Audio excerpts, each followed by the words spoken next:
What I've got here is a 2004 Mark III Raleigh chopper. I picked this up at auction a few years ago for 80 bucks because it reminded me of the bike I had when I was a kid. Now anybody that had an original chopper will understand the complaints I'm about to make about them.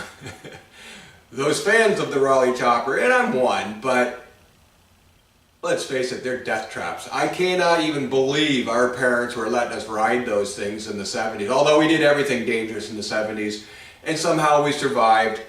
That bike I had, I pulled out of the river, and probably a stolen bike or something, I don't know, but it was in the river when the dam got let out. It was down in the mud, and I pulled it out. It was a Mark I, probably, you know, between, I don't know, 68, 70. I don't know the years, the range, I can look it up, but the idea of this is to just get people to chime in. There's going to be a lot of people with all the facts. Reply to your heart's content. I love the comments. We'll look them over. If they're ignorant, I'll just get rid of them. Now they repopped these in 2004, like I said. Apparently they call this red. Now I'm just going to zoom in with this camera here, and if you call that red, well then I don't know what orange is, but I'm going to go with orange because that's what it is. But I think it's commonly referred to as red in Britain, more so. It's got the original tires on it, original red line tires. Again, it's 2004. Apparently these tires were made from the original Raleigh molds from the old bikes in the early 70s. The major difference with this bike from the old ones is the construction material. They're now using aluminum. Well, I'm not sure. I don't think they make these anymore. Again, I don't know. I haven't been following up on it or anything or keeping track. It's just an old bike I have. It's 15 years old now, and to me that's an old bike that survived in such perfect condition. A couple chips on the paint. There's one there. You know, that kind of thing going on. But really not too bad. Let's give a quick scope around while I talk. Now, like I said, the most biggest change for me anyways, because I had one. I had an old one. I know how they rode. They rode horribly. Oh my God, I don't know how I survived. I skinned my knees so many times on that damn thing, trying to jump the slightest little thing, go up a curb, you're down, it's on top of you, it's on fire, it's a nightmare. This one is actually made of aluminum, all right? So yeah, made in China. I think it says it there somewhere. I don't know. But it's light. It's super light. This bike you can actually ride. I was kind of shocked because I could barely ride the old one and I was healthy. I was like 11. But man, what a dog to ride. Just weighed a ton. It was a boat anchor. I mean, you sat on the back with the slightest little pedal and you're on your back. You're falling right over backwards. Everybody's pointing and laughing, but it looked cool. Let's face it, that is, I mean, I'm a draftsman, so I look at lines. Now, because I'm a draftsman, and it must have been by nature because when I was a kid, the Mark I was just, it was perfect. Like the lines were straight and perfect. Now, then they went on the Mark II and moved this rear post forward with the hooking down there so that, you know, you get the seat forward so people weren't, you know, knocking themselves out when they go topple over backwards every single time they rode it. So to me that looks, I don't like it. It just doesn't fit the rest of the bike. I mean, that curve isn't repeated anywhere. It's an all straight line bike. So I think it should have just stayed straight. I don't know. Anyway, the other thing they changed was the shifter, okay? The old bikes had a shifter right there. So that's gone, but they put a sticker on there now. Hey, it's just a reminder that there used to be a shifter there back in the old days. I don't know. I mean, maybe a plaque or something would have been good there, but you know, that would have been like $1.50 at the factory, and so they moved the shifter up onto the handlebar. All right. Now riding, I love it up here. You know, you don't have to take your hand off the shifter. You just give it a little twist and it works. It's a 3-speed, just like the old days. I think it's the exact same mechanism. I think it's the same mechanism. I forget what they call it. I'm not going to look it up right now. But the 3-speed shifter that used to be run by the crossbar shifter, the stick shift, is now wired all up to the handlebar, and it runs off of that. Now, one thing I absolutely despised about this bike, and the fact that they repopped it with a BMX seat on it, was appalling to me. I just couldn't believe they did that, but I guess it's a safety feature so you don't ride double. So as you can see, I put a banana seat on it. I don't care. I honestly don't think these repops are ever going to be super collectible. Now, if this video is playing in 50 years and these things are suddenly worth billions, well, I'll eat my words. Actually, I won't be around, but so I won't care. So it's not, I mean, I'm just going to make it so I can ride it. So off with that stupid BMX seat and that stupid little wedge thing that went on the sissy bar here. It's here somewhere. I got all the parts. You know, I don't know. It could be anywhere. I don't know. There's boxes of stuff everywhere. It's never going back on the bike. I'm pretty tall, so to ride it, you know, you can see everything's up pretty high. I've got a secondary bicycle post. I don't really know how I did that, but the original comes out of the frame to there. And then I got another one jammed on top of it, up to the seat. So it's super high. Problem is the handlebars are still original. They're low. Believe it or not, that's low. So compared to the seat, I'm leaning down. So what I've got, a friend of mine had these hanging from the shop ceiling, is another pair of handlebars. Hang on a second. Ugh. All right, so they're higher. Let's see how much higher, because I want to put them on. All right, so hang on a second. Holy, this is hard to do one-handed. All right.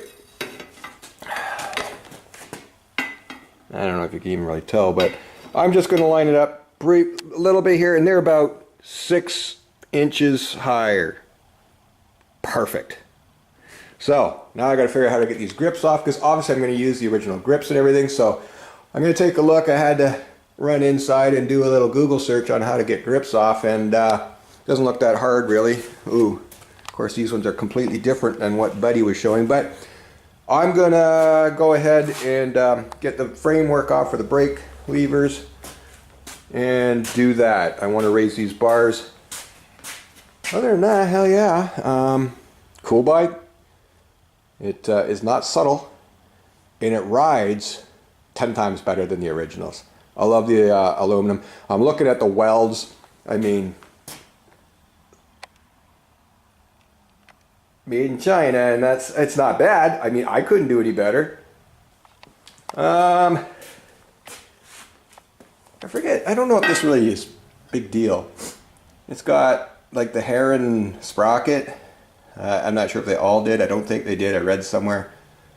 One thing they did, I think, later in the 2000s, which is just as bad as the BMX seat with stupid little wedge pad on the sissy bar, was they put these wraparound fenders on it. Now, obviously, I've got the right fender for a chopper. I mean, that little ducktail on the back, and then the tiny little fender on the front. For some reason, they came out with, I don't know, some kind of, I'm just going to set this down, some kind of limited edition black and gold bike or something, some Queens thing or something, I don't know, 600 and plus bikes made.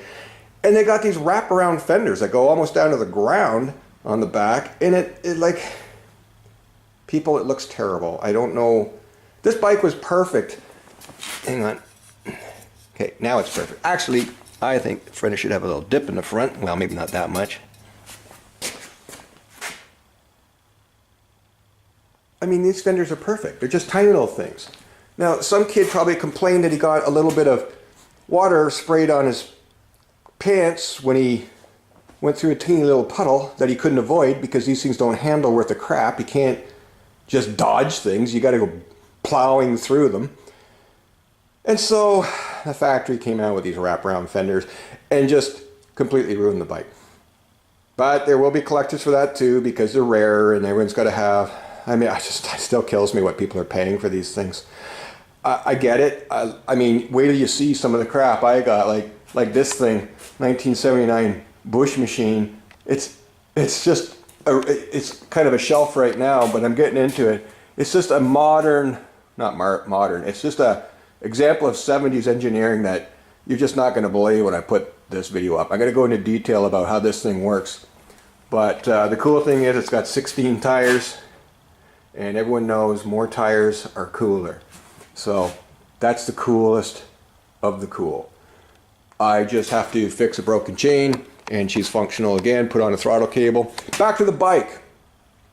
Okay, I'm going to put this camera down, and I'm going to go ahead now and change out these handlebars. Let's rock.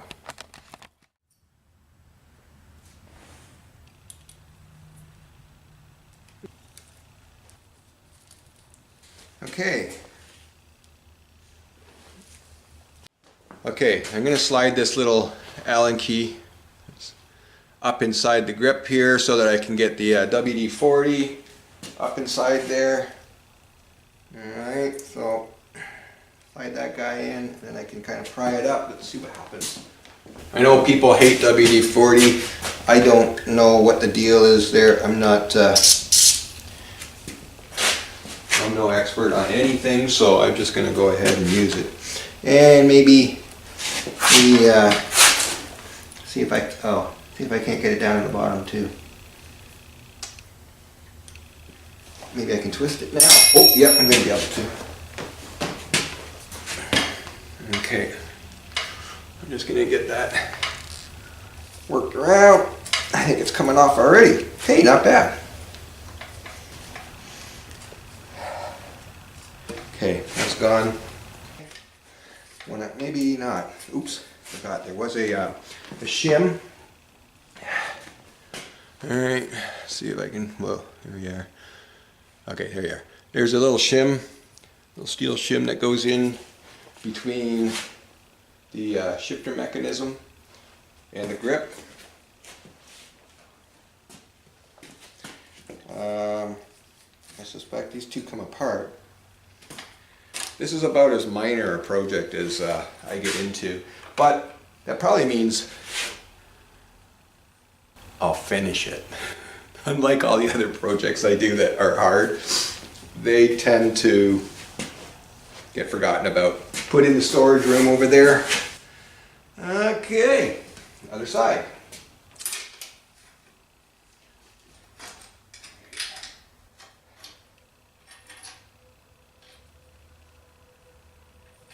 Okay, off go the bars. Just a thought, these might not go on the ends at this height. Probably will, but I'm just going to slide them on now in case I need that extra few inches.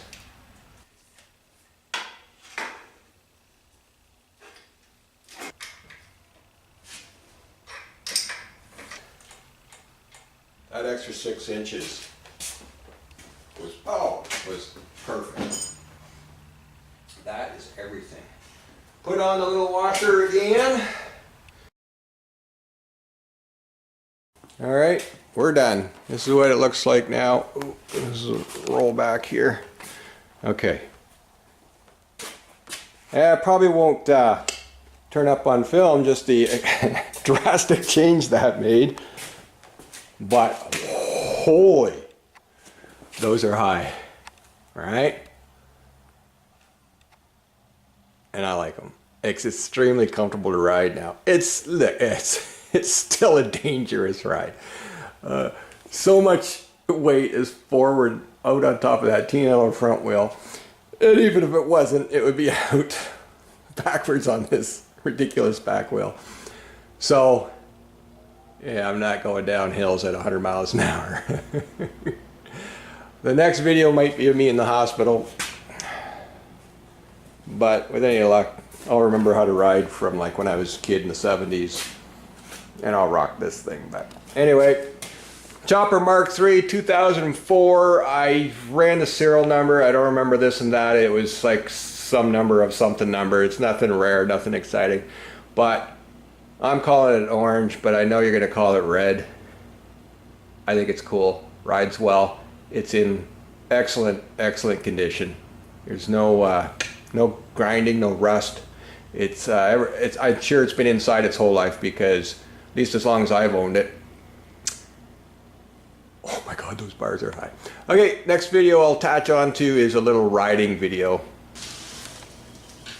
So even a bike that doesn't handle worth crap can handle if you ride it right. This is what you spend your money on, kids. Screw video games. Video games aren't going to be worth nothing. And you can't cruise down the neighborhood with a video game and look as cool as this. Alright. Maybe you can't look too cool when you're in your 50s, but I'm going to keep trying. Rock and roll.